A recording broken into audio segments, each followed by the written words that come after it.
Whispers before the storm. The night air in Springfield was calm, almost deceptively so. The glow of porch lights cast soft shadows across the quiet street where 22-year-old Emily Carter lived. To anyone passing by, her small apartment looked like every other home. Warm, safe, ordinary. But inside those four walls, Emily's life was balanced between dreams of tomorrow and the darkness she tried desperately to ignore. Emily was the kind of person people remembered after just one meeting. Her smile carried a warmth that felt like sunlight after storm. Friends said she had a gift for listening, for making even the most broken-hearted feel seen. And now, with her baby just weeks away from being born, she had started to radiate a quiet maternal glow. She spoke about names, painted tiny stars on nursery walls, and folded pastel baby clothes that smelled faintly of lavender. Her mother, Sharon, often stopped by to check on her. "You're glowing," she would tell Emily, brushing her hair from her face. And Emily would laugh, pressing a hand to her belly. "She kicks every night. She's going to be strong, Mom." But behind that laughter was a truth Emily rarely admitted out loud. The father of her unborn child, Darren, a man she had once thought she loved, had become unpredictable, controlling, and cruel. Their relationship had started like a scene from a romantic film. Late-night drives, promises whispered in the dark, and talk of building a future together. But those promises soured quickly. At first, it was a little thing, jealous questions about her friends, subtle digs about her family, the way he hated when she didn't answer his texts immediately. Then it escalated. Raised voices, doors slammed, nights where Emily sat on a bathroom floor clutching her belly, wondering how she had ended up trapped in a love that felt more like a prison. Her friends noticed the changes too. Emily stopped showing up to Friday night dinners. She smiled less, laughed less. When they asked, she brushed it off, "I'm just tired from pregnancy." But her eyes told another story. One friend, Rachel, remembered the last time she saw Emily truly happy. It was at the baby shower planning meeting. Emily had laughed so hard she cried when they tried to guess the baby's gender with old wives' tales. But Darren had shown up unannounced, hovering in the corner like a shadow. Emily's laughter had died instantly. "I'll call you later," she whispered to Rachel that night. She never did. The whispers around town grew. Neighbors said they often heard arguing late at night. Sometimes Emily's voice rose in frustration. Sometimes it was only Darren's, a deep, angry rumble that made people turn up the volume on their TVs. One neighbor even admitted later, "I thought about calling police once, but it wasn't my business." The most chilling part? Emily herself had started to believe it wasn't worth asking for help. She was convinced she could handle it, that Darren would change once the baby was born. "He's just stressed," she told her mother one afternoon. "Things will be better when she's here. 3:16. He wants to be a good father." But Sharon saw the fear in her daughter's eyes. She begged her to stay at her house, even just until the baby arrived. Emily promised she would think about it. She didn't want to seem weak, didn't want to break apart the family before it even began.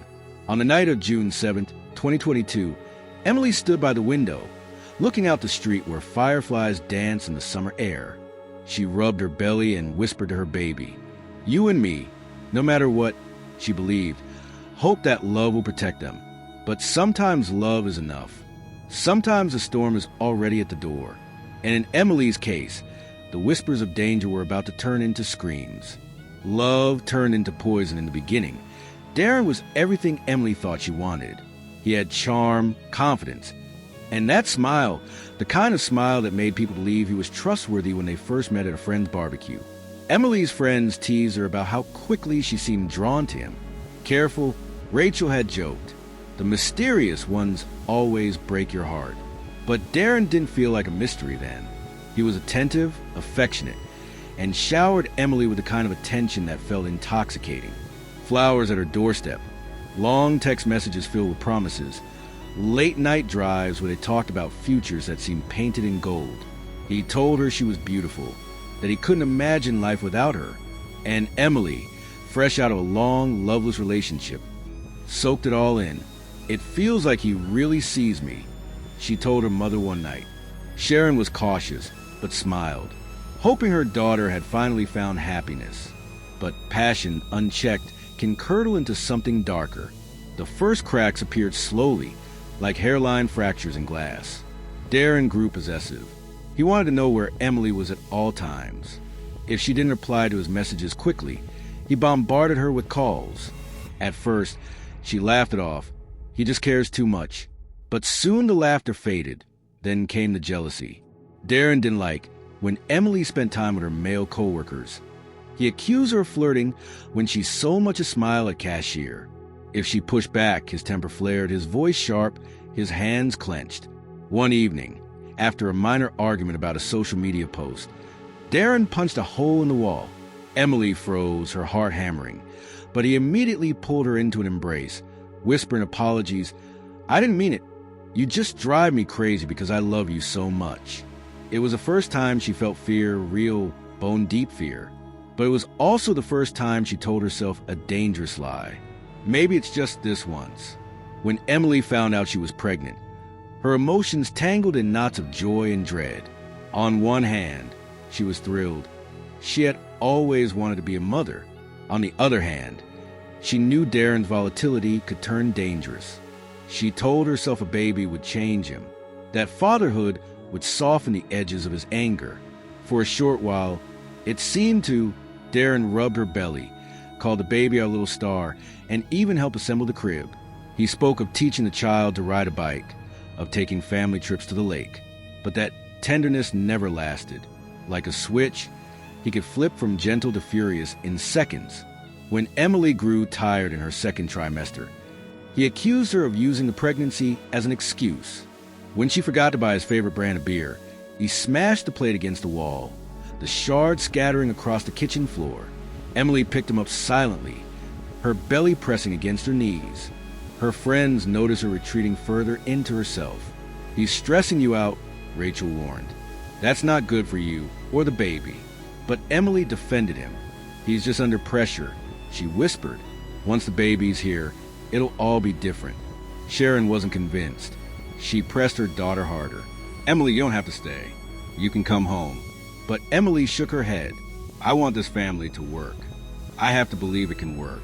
Behind closed doors, Darren's darkness deepened. He began threatening to leave her, to take the baby away, to ruin her life if she ever walked out.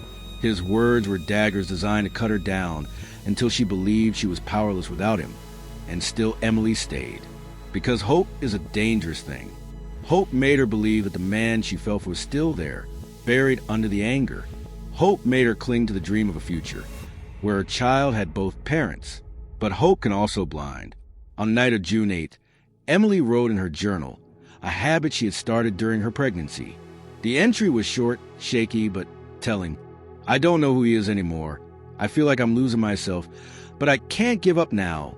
She deserves a father. She deserves a family. Please let this get better." It was the last journal entry she would ever write. Because the love Emily once thought would save her was about to become the very thing that destroyed her.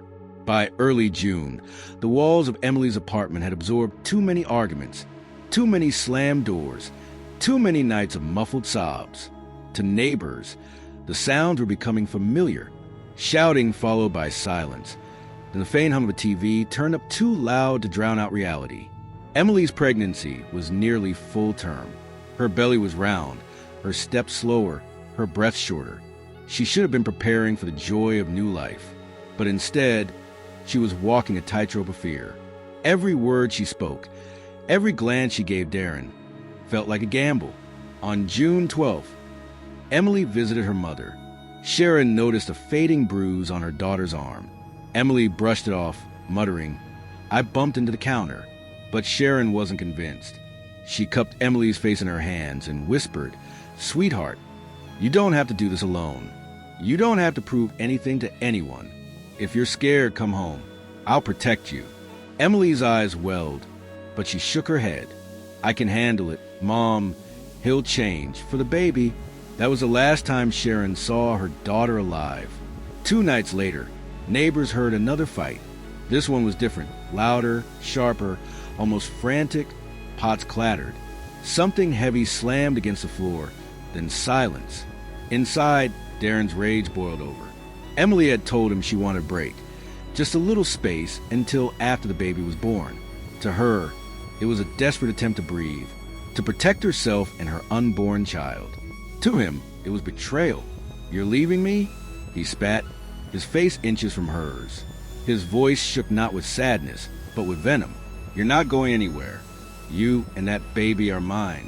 Emily backed away, clutching her stomach, her breathing uneven. "Darren, please. I just need time." This stress isn't good for her. Her words only ignited him further. He shoved the chair aside, his eyes blazing. "You think you can just walk away from me after everything?" For a moment, Emily thought he might strike her, but instead, he paced like a caged animal, muttering curses, pounding his fists into his own palms. She tried to slip into the bedroom to call her mother, but Darren caught her wrist. His grip was iron. "You're not calling anyone," he hissed. Her phone clattered to the floor. That night stretched on like an eternity. Darren's anger came in waves, shouting, then chilling silence, then tears, then more threats. Emily sat on the edge of the bed, hands trembling on her belly, whispering to her unborn child, "I'm so sorry, my love. I'll keep you safe. I promise." But deep inside, she knew her promise might be impossible to keep. On June 15th, Emily confided in her best friend, Rachel, over the phone. Her voice was hushed brittle, like glass on the verge of shattering. "He's getting worse. I don't think I can stay here much longer. I'm scared, Ratch. Not just for me, for the baby." Rachel urged her to leave immediately to pack a bag and come stay with her, but Emily hesitated. "I'll go after the baby's born," she whispered. "It's just a few more weeks. I can endure this." Rachel wanted to push harder, but since Emily was too fragile, too tangled in the web of fear and false hope. So she said the only thing she could, "I love you. Whatever happens, I'm here." It was the last conversation they ever had. On June 16th, the breaking point arrived. No one knows exactly what triggered it. Perhaps another argument about leaving. Perhaps a perceived insult that Darren twisted into betrayal. But what is known is that by the end of that night, Emily's home had become a crime scene too brutal for words. Later, when investigators pieced together fragments of that night, one detail haunted the most. Emily was found clutching a piece of fabric in her hand, as though she had tried, even in her last moments, to hold on to something, a mother-to-be, a baby who would never take its first breath, a family destroyed in silence behind closed doors, and Darren, calm, cold, and unrepentant, had crossed a line there was no coming back from. The morning of June 17th dawned gray and heavy, as though the sky itself knew what happened behind those locked doors. Emily's mother, Sharon, hadn't heard from her daughter in 2 days. At first, she told herself Emily was resting, maybe napping more as the pregnancy took its toll. But by the second morning, her mother's intuition twisted into dread. Something was wrong. She drove to Emily's apartment, heart pounding, palms damp on the steering wheel. When she arrived, the blinds were drawn tight, the front door eerily still. Sharon knocked once, twice, no answer. "Emily? Honey, it's Mom. Open up." Only silence. With trembling fingers, Sharon dialed a landlord, who reluctantly brought a spare key. "Probably nothing," he muttered, trying to reassure her. But when the door opened, the air that escaped was suffocating. Thick, stale, heavy with metallic tang Sharon would never forget. She stepped inside and screamed. The living room looked ransacked, chairs overturned, cushions torn, a lamp shattered on the floor. A trail of broken glass glittered like cruel confetti, leading toward the bedroom. Sharon followed, calling her daughter's name, her voice cracking. Inside the bedroom, she collapsed. There on the floor was Emily, her body still, her skin pale, her hands curled stiffly around a torn scrap of fabric. The quiet swell of her belly made the scene even more unbearable. The baby she had whispered and dreamed of, bought tiny clothes for, would never live. Sharon's screams tore through the building, rattling neighbors awake, shattering the fragile stillness. "Somebody helps. Please, my baby's gone." When police arrived minutes later, they ushered Sharon outside. Her cries echoed down the street, drawing a small crowd of neighbors who covered their mouths in shock. Many had heard the fights, but never imagined it could come to this. Inside, detectives moved cautiously, snapping photographs marking evidence. One officer stood frozen at the threshold of the bedroom, unable to process the brutality before him. Another whispered to his partner, "God, she was pregnant." The details of what they found were too disturbing to describe in full, but reports later revealed Emily's injuries were extensive, suggesting not just a killing, but an explosion of rage, prolonged and merciless. The scrap of fabric in her hand was analyzed and confirmed to match Darren's clothing. It was clear Emily hadn't gone quietly. She had fought. She had tried, in her last breaths, to hold on to a piece of her killer. By midday, the crime scene was sealed with yellow tape. Reporters already circling like vultures. Young mother-to-be murdered in her own home. The headline screamed. Photos of Emily, radiant with her baby bump, spread across the news. The community was paralyzed. Mothers clutched their children tighter. Women whispered about the boyfriends or exes they feared. Everyone asked the same question. How could this happen here? Sharon, sitting on the curb outside the apartment, rocked back and forth, clutching Emily's ultrasound photo to her chest. She was supposed to call me, she sobbed. She promised me she'd come home. Meanwhile, Darren was nowhere to be found. His car was missing, his phone switched off. Police issued a BLO, be on the lookout, but the trail was already going cold. For investigators, one thing was certain, Darren had killed Emily. The brutality of the scene left no room for doubt. What haunted them wasn't a question of who did it. It was a question of why he thought she had to die. And as the man-on began, the community waited with bated breath, tore between grief for Emily and fear of what Darren might do next. By the evening news, Emily's story had gone national. Her face, once glowing with maternal joy, now flashed across screens as a symbol of a life stolen too soon. Pundits debated domestic violence. Friends share memories on social media. Strangers lit candles and vigils. But none of it could erase the image burned into Sharon's memory. Her daughter on the bedroom floor, gone before her time. Her unborn grandchild lost with her. The crime scene had become more than just evidence of a murder. It was a shrine of grief, a reminder of the silence that had smothered Emily's pleas for help, a warning that would echo long after the yellow tape was pulled down. The town of Glenwood fell into a heavy, choking silence in the days after Emily's murder. Flowers and stuffed animals piled up outside her apartment building. Neighbors lit candles each night, whispering prayers for her soul and the unborn child that would never be. But under the grief was fear, because Darren was still out there. Police released Darren's photo to the public, describing him as dangerous, unstable, and likely armed. "Do not approach," the warning said. Tips trickled in. A gas station clerk swore he saw Darren filling up his car at 2 a.m., his clothes stained, his hands trembling. A farmer reported a man sleeping in his barn, disappearing before dawn.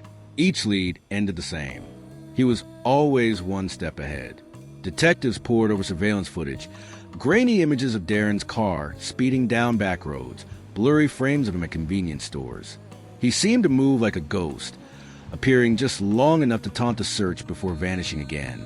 But the truth was simpler. Darren was unraveling. Inside Darren's mind, those who encountered him during those fugitive days described a man in fragments.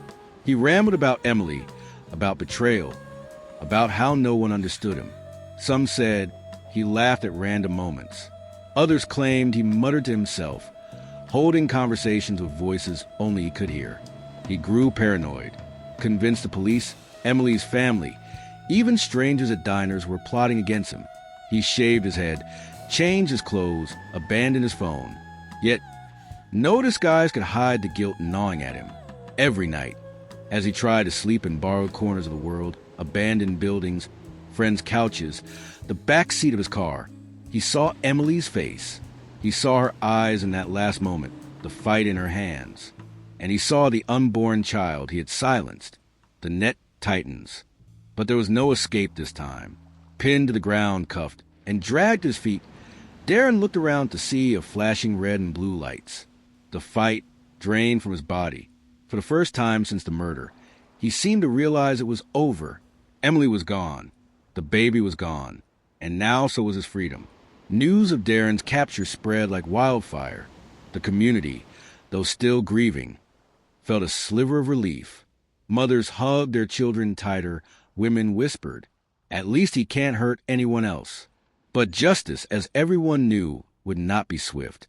Trials, hearings, appeals, these would drag on for years. Sharon, Emily's mother, faced a long road of sitting in courtrooms, hearing the gruesome details repeated, reliving the worst day of her life. Still, there was comfort in knowing Darren would never again roam free. The manhunt had ended, but for Sharon and for everyone who had loved Emily, the troopers was grief, and there was no parole from that. The courthouse was packed on the first day of Darren Cole's trial. Reporters lined the steps, cameras clicking as attorneys filed in with their boxes of evidence. Inside, the air was heavy with whispers and tension. Every bench was filled. Family, friends, community members who had followed every painful headline. At the center sat Sharon, Emily's mother. She clutched a framed photo of her daughter and unborn grandchild, refusing to let out of her hands. This was her battlefield now. Opening statements. The prosecutor wasted no time. "Ladies and gentlemen of the jury, this is a case of unimaginable cruelty. The defendant, Darren Cole, not only took the life of Emily Sanders, but also the innocent life of her unborn child. What you will hear over the course of this trial is disturbing, but it is the truth, and it demands justice." The defense, in contrast, leaned on Darren's mental state. "My client is a deeply troubled man, suffering from delusions and mental illness. What happened to Emily Sanders was not the act of a cold-blooded killer. It was a breakdown of a man who lost touch with reality." The room bristled. Some jurors leaned forward. Others looked down, already uneasy. The evidence. Detectives laid out the evidence piece by piece. Photos of Emily's apartment bloodied and shattered. The knife with both Darren's and Emily's DNA. Surveillance of Darren pawning Emily's necklace. Testimony from neighbors who heard her screams. Each exhibit was a knife twist for Sharon. She buried her face in her hands as the images flashed on projector. Her friends reached for her shoulders, but there was no comfort strong enough. When Darren's internet searches were revealed, phrases like "how to silence someone forever," the courtroom audibly gasped, "Darren on display." Throughout the proceedings, Darren shifted between masks. At times, he slouched, eyes empty, as if the weight of the world pressed down on him. Other times, he smirked, whispered his attorney, even chuckled at inappropriate moments. During Sharon's testimony, when she described finding out about her daughter's murder, Darren stared at her with a cold attachment that made jurors visibly shudder. One juror later admitted, "It was like looking into the eyes of someone who wasn't fully human anymore." The emotional testimonies. Friends of Emily spoke of her joy, her laughter, her plans to decorate a nursery with pastel colors. A co-worker recalled how Emily had been saving every dollar for baby clothes. Her best friend wept on the stand. She was so excited to be a mom. She already loved that baby more than anything in the world, and he stole that. But it was Sharon's victim impact statement that broke the room. She rose slowly, holding Emily's photo, her voice trembling but unbroken. "I will never hear her laugh again. I will never hold my grandchild. Every holiday, every birthday, I am reminded of what was taken. Darren Cole didn't just kill my daughter. He killed generations of my family's future." There weren't a dry eye in courtroom except Darren's. After 3 weeks of testimony, the jury deliberated. Hours turned into a day. The courtroom was silent as they filed back in guilty on all counts. Sharon collapsed into tears. Clutching the photo of Emily, the prosecutor placed a steadying hand on her shoulder. Darren showed no reaction, just a slight tilt of his head, as though the verdict was no surprise. When the judge delivered the sentence, life without parole, the room erupted in a mix of sobs and relieved exhales. Sharon closed her eyes and whispered prayer. But even as Darren was led away in shackles, Sharon knew her battle wasn't over, because grief doesn't end with justice. The trial gave closure to community, but for her, it only underlined one truth. Emily and her baby would never come home. The trial was over. The cameras had gone. Reporters moved on to the next headline. But for Sharon, the silence was deafening. The house where Emily once lived was clean, painted, and eventually rented again. But Sharon could never drive past it without her chest tightening. Every glance at those walls felt like staring into the mouth of a wound that never closed. At night, Sharon sometimes found herself walking into Emily's old room, holding the stuffed bear Emily had bought for the baby. She would sit on the bed for hours, staring at the wall, replaying every memory. Emily's laughter at 10 years old, her graduation smile, the moment she first told Sharon she was pregnant, and then the memory she could never erase. The knock on the door, the detective's voice trembling as he delivered the news. People told her she was strong, but strength was not what she felt. Strength was not what grief required. What grief required was endurance. The courtroom had become both theater and battlefield. The defense painted the killer as a man unhinged by circumstance, pleading for leniency. The prosecution reminded the jury of the brutality, the sheer lack of humanity in what he had done. For Lisa's family, every session was another dagger. The evidence was damning. Photograph of the crime scene, the victim's belongings stained in blood, and witness account to Holloway's erratic behavior. Yet, even with the weight of proof, the family feared the system might fail them, as it failed Lise while she was alive. Whispers spread in the courtroom. Some jurors wept. Others refused to look at the photographs. It wasn't just a trial. It was a test of whether justice still had teeth. Outside, a candlelight vigil grew night after night. Friends, neighbors, even strangers who had only read about the case online stood in silence, holding candles at drip wax onto trembling hands. Each flame was a plea. Do not forget her. A framed photo of Lise smiling with her unborn child's ultrasound image in her hands became the face of the movement. The media called it the case Netflix wouldn't dare touch because of its brutality, but the people called it the silence that must be broken. Petitions surged. Advocacy groups demanded stronger protection for pregnant women in abusive relationships. Lisa's name had become more than a headline. It was a rallying cry. In his holding cell, D'Andrea Holloway began writing letters, some as a strange family, some to no one at all. In them, he ranted, justified, contradicted himself. One letter leaked the press. It read, "She thought she could leave me, but I told her, if I can't have her, no one will. Now, they all know I wasn't playing." The world recoiled. There was no remorse. No plea of insanity could mask the chilling truth. This was not a man who lost control. This was a man who embraced it. Even the defense could not spin those words. The mask had slipped, and what lay beneath was darker than anyone had feared. The day the jury returned, the courthouse was surrounded by silence, broken only by the clicking of news cameras. Guilty. The word rang out heavy and final. Guilty on all counts. Murder, mutilation, endangerment of a child not yet born. Liza's mother collapsed into tears.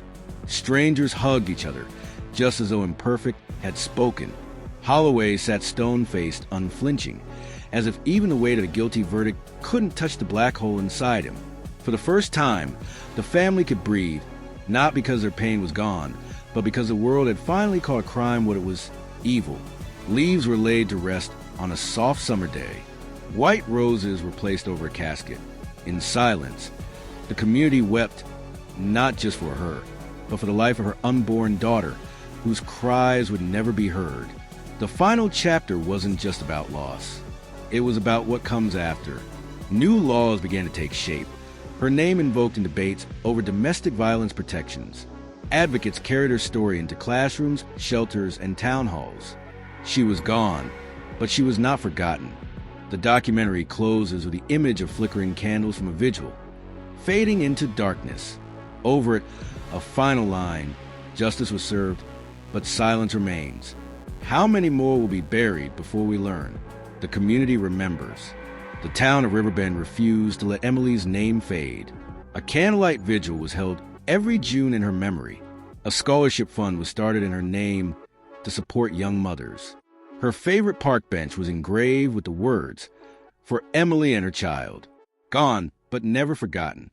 But the most powerful act came from those who had never even met her. Strangers sent letters to Sharon, sharing how Emily's story had made them more vigilant in recognizing warning signs of abusive or unstable relationships. Some admitted they had left dangerous partners after hearing her story. Emily, even in death, had saved lives. Meanwhile, Darren rotted in prison. Reports from inside told of an isolated man, pacing himself for hours, muttering to himself. To some, it felt like justice. To Sharon, it was meaningless. "No sentence can give me my daughter back," she once said in a televised interview. Justice isn't victory. Justice is the bare minimum. What made Emily's murder so chilling was not only the brutality, but the predictability.